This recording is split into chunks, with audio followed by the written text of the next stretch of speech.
All right, is everyone ready? Okay, we'll go ahead and start. Good afternoon, I'm Brendan Kelly, Director of the Illinois State Police. On April 28th, 2025, in Chatham, Illinois, a vehicle left the road, traveled through a field into the east side of the Why Not After School Camp located at 301 Breckenridge Road in Chatham, Illinois. ISP and numerous other first responders responded to this crash scene. An ISP investigation of this incident has been underway nonstop since the moment of the crash, and we are now able to share additional information with the public without interfering in the investigative process.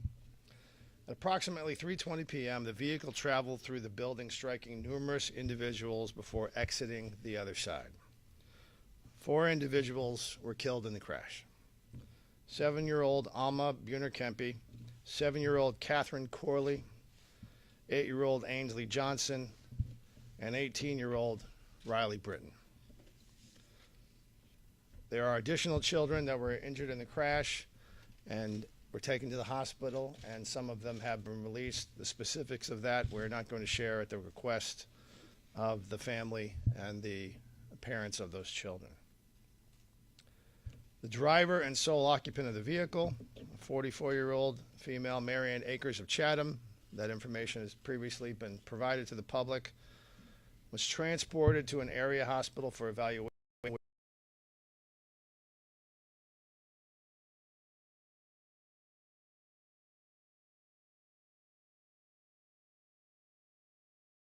Support first responders, providing medical care, and to set up a perimeter to make sure the scene was secure. ISP has dedicated all our available resources needed to investigate this crash.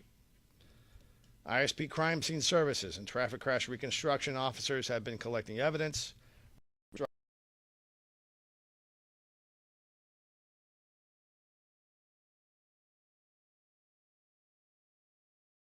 crafted by an unmanned aerial surveillance system, and was utilized to capture aerial images, including photography of the vehicle's pre- and post-impact path of travel, which measured over 1,300 feet in length.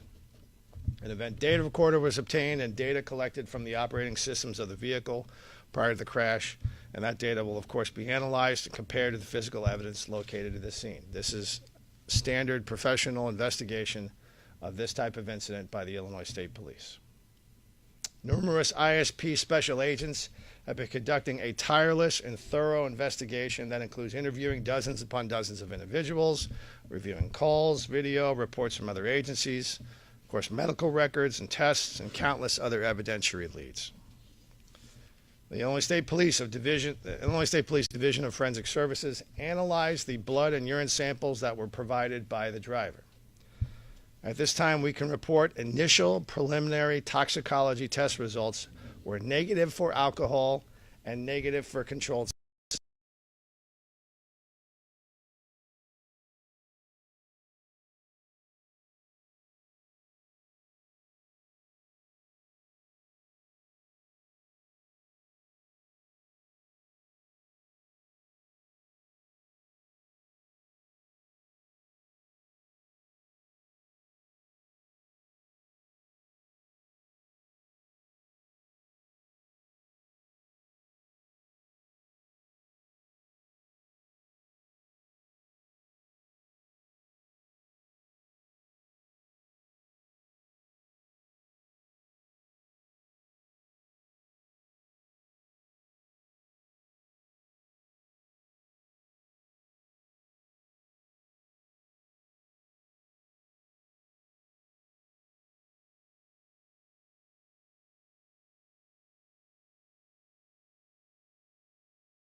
is ongoing, and no charges have been filed.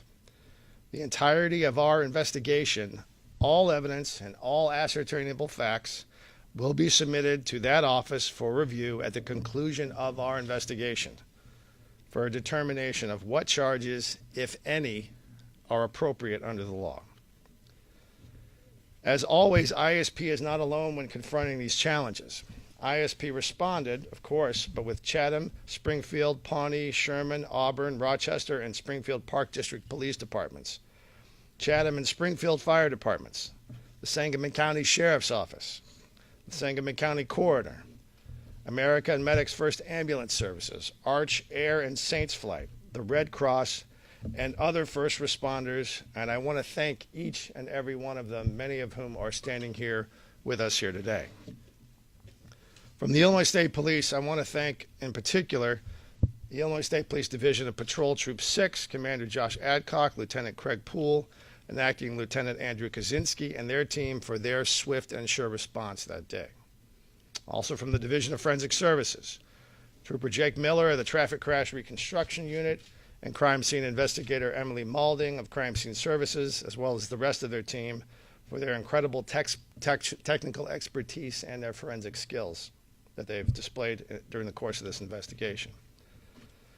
In particular, I want to thank the Division of Criminal Investigation Zone 4, Captain Don Payton, Acting Lieutenant Eric Weston, and all the personnel from Zone 4 for their tireless and relentless pursuit of the evidence and facts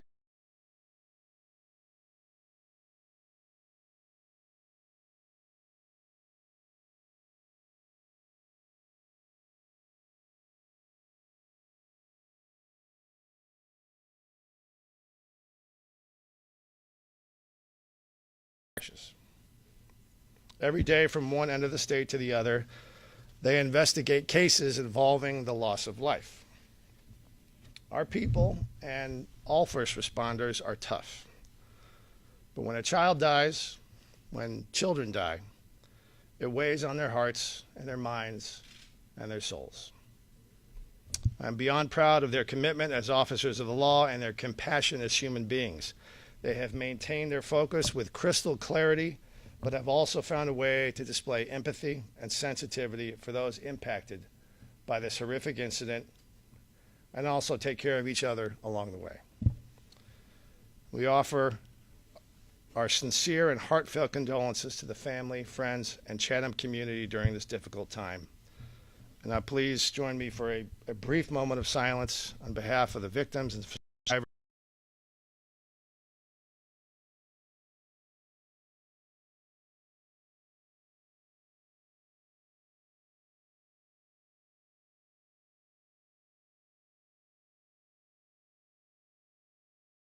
Questions I can. Evidence do you have of medical emergency? What are the steps you're taking to confirm or?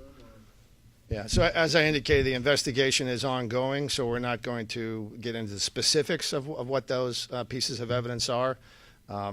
To do so, I think, would interfere in that process. We also want to make sure that we're following whatever leads we get objectively and not necessarily reaching any conclusions, because ultimately it is the state's attorney's office that will have to take whatever those facts are and apply them to the law. So we're able to share what we can to make sure the community has some awareness, and we provide a level of transparency, but we also have to make sure we're balancing that with the needs of the investigation. Yes, sir. Yep. Was it 1,300 feet from the moment she left the road through the end of the other side of the building? Well, as I said, and I'll refer back to specifically what my comments were about what the length of that is, and I'm not sure exactly what you're asking, but I'll just, if you look back at what I said and how I described that, that's the price. Not going to share that with you at this point, because that's, again, part of the overall traffic crash reconstruction process. And again, we don't want to prejudice any of that process at this point. Yes, sir. Director is a quote that she may have suffered a medical emergency. So as I indicated, there's some evidence that has been developed that indicates that's a possibility. But when, again, the process is still ongoing, the evidence is still being developed, and there's a lot of work still to do, and we're going to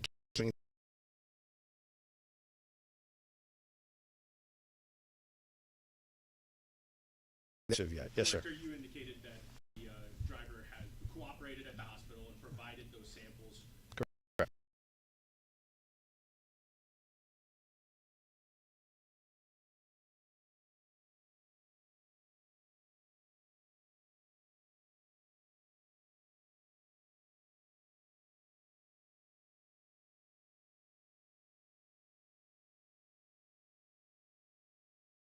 Yet to be determined. Director, thanks Yes. for the opportunity. Yes, sir.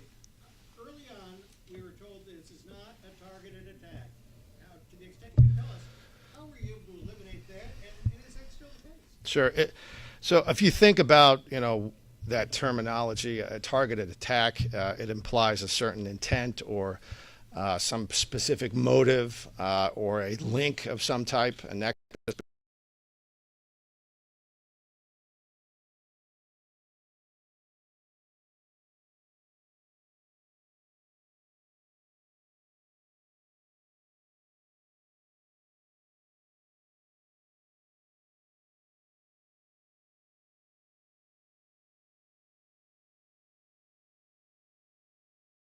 Facebook saying that troopers were there with her, holding her while she was crying.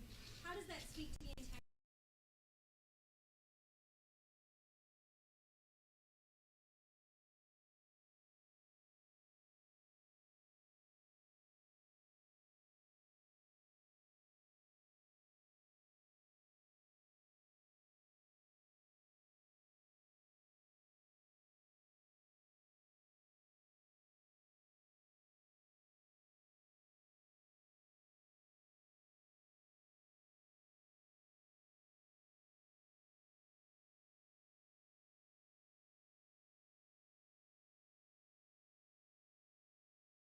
Would and trying to comfort them.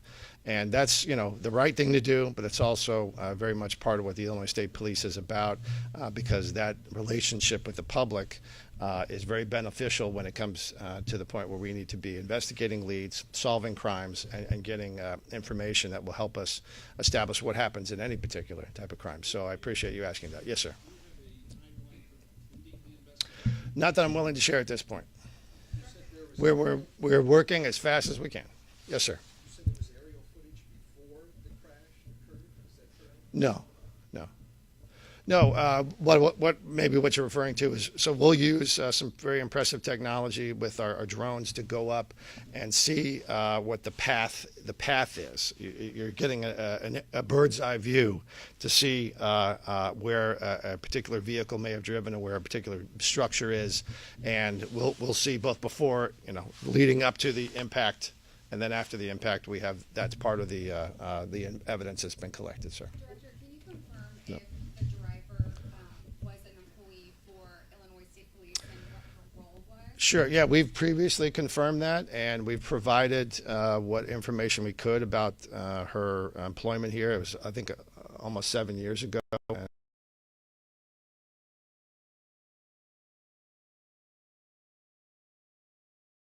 In terms of state law about what personnel records we even keep or are able to provide publicly.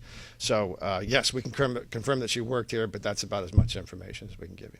Director, I know the driver is not in custody in any way, but is there any sort of restriction in place or requirement that she stay within the county or the city? Or She is not in custody, and just like any other person. What type of data Yes, sir. analytics can that black box in the vehicle tell you? Well, there's a whole lot, and it is very impressive, the investigative techniques that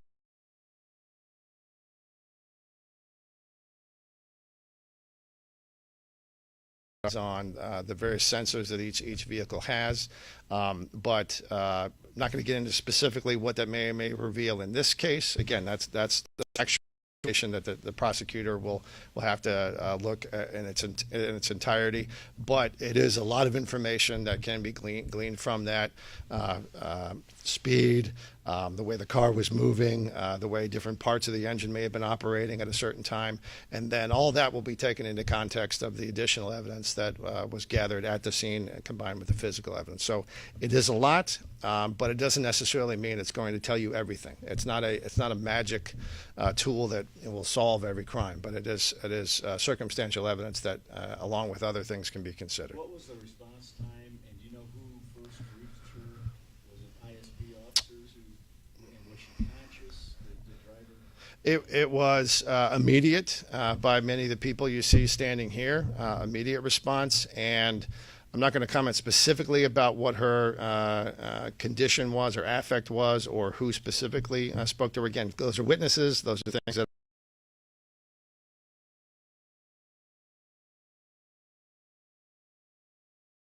law.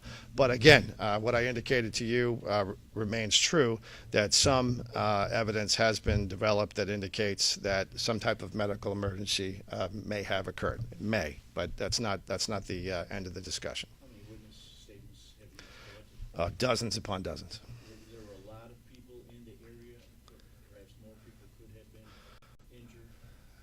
Well, obviously, this was, goes without saying. This was more than one person being injured is a terrible thing. And there were a lot of people there, and there's a tremendous loss of life.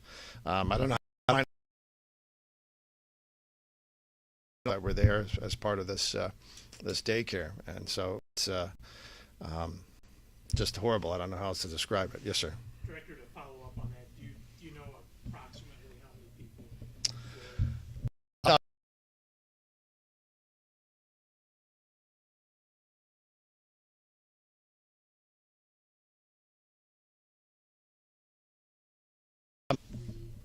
Retaliation against her? Sure. So that name was already out there in open sources. So confirming it was not providing any information other than what was already had been made available. So. Is it unusual for someone not to be charged in a situation like this, or can you describe a bit more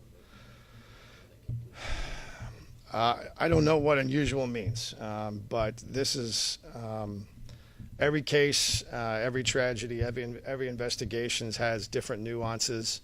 But what's important about what the Illinois State Police do is that we follow the facts no matter where they take us. Do not reach any conclusion before we've done a proper investigation. There's obviously high emotion in something like this.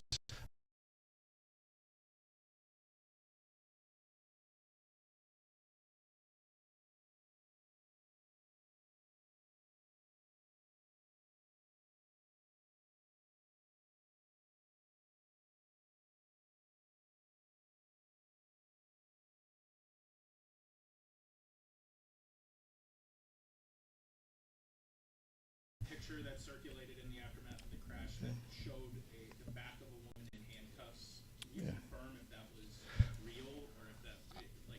I can't because I haven't seen the picture. Okay. Yeah.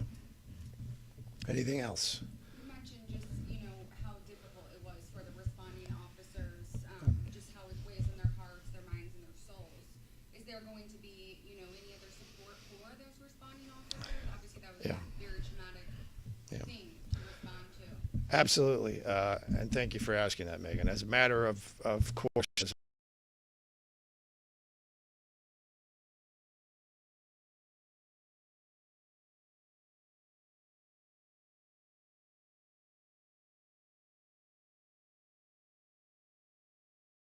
the evidence, but even as tough as our people are, they are impacted by what they're seeing in a tragedy like this. And so what makes them strong is this. That's the strongest tool that they have. It's not their badge. It's not their gun. It's not the other tools that they have. Their most important tool is this. And so we want to make sure that that is taken care of and maintained. And these guys do a great